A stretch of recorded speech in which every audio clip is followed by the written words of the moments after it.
Бисмиллахир-рахманир-рахим. Урматтуу мусулман бир тууган, биздин сүйүктүү пайгамбарыбыз саллаллаху алейхи ва салламды Аллаху субханаху ва таала Кур'ан Каримде Аузу биллахи минаш шайтанир раджим ва иннака ла аля хулуқин азим, сен кереметтүү адеп ахлактын ээсисиң деп сүрөттөгөн.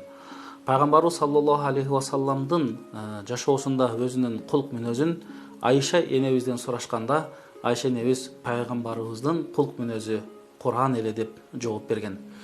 Ал эми биздин сүйүктүү пайгамбарыбыз саллаллаху алейхи ва саллам өзүнүн сөзүндө силердин мага эң жакыныңар кыяматта жана эң сүйкүмдүүңөр кулк мүнөзү жакшылар деп өзүнүн сөзү менен айткан.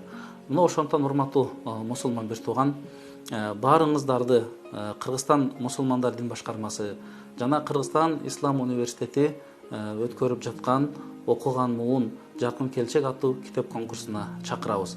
Мына ошол китеп конкурсуна коюлган мусулмандын адеби жана фикх сира китебинен пайгамбарыбыз саллаллаху алейхи ва саллам жашоосун, өмүр баянын жана пайгамбарыбыздын бизге васият калтырып кеткен жакшы адеп ахлактарын, кулк мүнөздөрүн мына ушул китептен биз окуй алабыз.